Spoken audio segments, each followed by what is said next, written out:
নমস্কার। সত্যমঙ্গল ইউটিউব চ্যানেলের সকল দর্শক এবং শ্রোতা বন্ধুদের জানাই আন্তরিক শ্রদ্ধা ও ভালোবাসা। আজ আমরা এই ভিডিওর মাধ্যমে পরম পূজ্যপাদ শ্রীমৎ স্বামী জ্যোতিষ্বরানন্দজি মহারাজের কথা থেকে আলোচনা করব। মহারাজ বলছেন, যখন কেউ আত্মব্রহ্ম ঐক্য অনুভব করে সেইটি হলো উচ্চতম অবস্থা। এই অবস্থায় বিন্দুমাত্র বিচ্ছেদ ভাব বোধ হয় না। এটি অনন্তত্ব উপলব্ধির ধাপ। ধ্যানে সর্বব্যাপী ঐক্যানুভূতি উচ্চতম অবস্থা। সিঁড়ির প্রথম সোপানে অবস্থান করে সর্বোচ্চ সোপানের কল্পনা করা ভালো নয়। আধ্যাত্মিক জীবনে সাধককে এই 4টি ধাপ বা স্তর অতিক্রম করতে হয়। প্রথমে জানতে হবে আমরা কোন স্তরে অবস্থান করছি, তারপর পরবর্তী ধাপের দিকে অগ্রসর হতে হবে। যে ব্যক্তি প্রথম স্তরের জন্য উপযুক্ত হয়েছেন, তার তাড়াহুড়ো করে বা সোজাসুজি লাফ দিয়ে শেষ স্তরে পৌঁছানোর চেষ্টা করা উচিত নয়। তাতে ফল খুব খারাপ হতে পারে। যদি আমরা কোনো বাড়ির ছাদে পৌঁছাতে চাই, তাহলে আমাদের ধাপে ধাপে সিঁড়ি বেয়ে উঠতে হবে। এক লাফে ছাদে পৌঁছানোর চেষ্টা করার অর্থ হলো ইচ্ছাকৃতভাবে হাত পা ভেঙে ফেলা। যারা প্রাথমিক স্তরে রয়েছেন, ফুল চন্দন ধূপ সহকারে বিগ্রহের পূজা করা তাদের ক্ষেত্রে অতি আনন্দদায়ক এবং তাতে জপের প্রতি একটা আগ্রহ বা রুচি জন্মায়। জপ ক্রমে ধ্যানে পর্যবসিত হয় এবং সাধককে পরবর্তী ধাপে এগিয়ে যেতে স্বয়ং ঈশ্বর সাহায্য করেন। মৈত্রী উপনিষদে আছে, তীর্থ ভ্রমণ অপেক্ষা মন্ত্র জপ শ্রেষ্ঠ।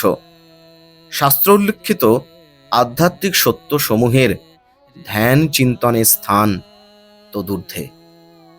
আধ্যাত্মিক তত্ত্ব চিন্তন শ্রেষ্ঠতম। পরমাত্মার সঙ্গে প্রত্যগাত্মার অভেদানুভূতি হল সর্বশ্রেষ্ঠ সাধনা। পরম সত্য ও শাস্ত্র উল্লেখিত সত্যের ধ্যান চিন্তন তদপেক্ষা নিম্ন স্তরের সাধনা। মন্ত্র জপের অর্থ হল ঈশ্বরের একটি বিশেষ রূপকে নিজ ইষ্টরূপে কল্পনা করা ও সেই ইষ্ট দেবতার মন্ত্রের কোনো কোনো আবৃত্তি। জীব ব্রহ্ম ঐক্যাত্ম অনুভূতি সাধনার সর্বশ্রেষ্ঠ স্তর হলেও অধিকাংশ মানুষ অহং ব্রহ্মাস্মি অর্থাৎ আমি ব্রহ্ম এই ভাবনা দ্বারা সাধনা আরম্ভ করতে পারে না। পূর্ববর্তী 3টি স্তর তাদের অতিক্রম করতে হবে, কিন্তু সকল প্রকার আধ্যাত্মিক সাধনার পর এমন একটি অবস্থা আসতে পারে যখন সাধক ঈশ্বরের সঙ্গে তার অভেদত্ব অনুভব করতে চান।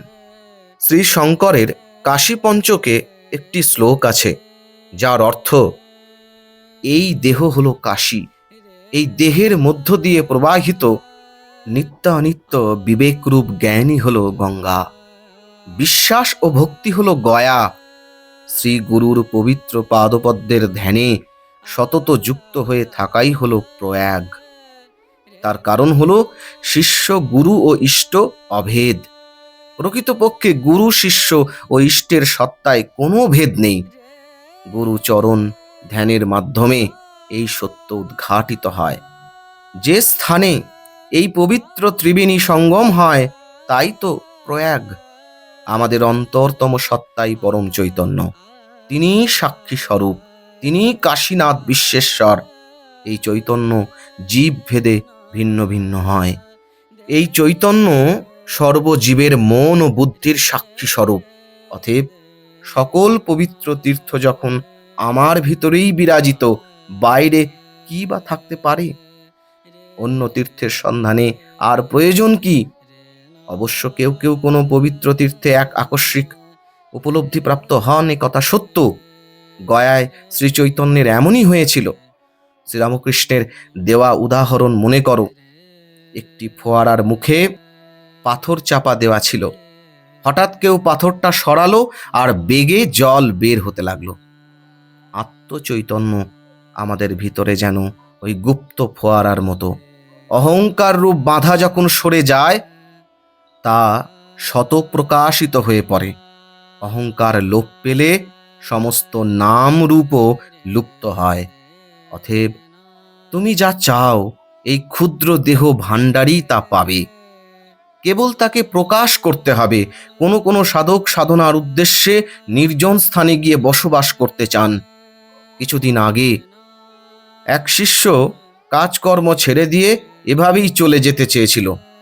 এখন সে বলে, এখন আর আমার সেই রকম আকাঙ্ক্ষা নেই। পরিবেশের কোনো রকম পরিবর্তন দরকার আছে বলে আমি মনে করি না। এখন আমার নির্জনতার জন্য আকুলতা বোধ আর নেই। সে এখন জপ ধ্যানে সুস্থির হয়েছে। কি অপূর্ব, তাই না? কি অপূর্ব শিক্ষা দিচ্ছেন স্বামী জ্যোতিষানন্দজি মহারাজ। যা আছে বাইরে তা আছে আমাদের এই ভিতরেই। খুব করে আমরা ঠাকুরের চরণে প্রার্থনা করি আমরা যেন জপ ধ্যানে মন দিতে পারি, প্রতিদিন যেন নিয়ম করে গুরু মন্ত্র জপ ধ্যান করতে পারি। তাহলেই আমাদের আধ্যাত্মিক উন্নতি সম্ভব। আজকের ভিডিও এখানেই শেষ করলাম। আশা করছি আজকের এই ভিডিও আপনাদের খুব ভালো লেগেছে। আর সত্যিই যদি ভালো লেগে থাকে তাহলে প্রতিদিনের মতো ভিডিওটিতে একটি লাইক, শেয়ার, কমেন্ট ও চ্যানেলে যারা নতুন এসেছেন তারা চ্যানেলটিকে সাবস্ক্রাইব করে সত্যমঙ্গল ইউটিউব চ্যানেলের পাশে থাকবেন। ধন্যবাদ।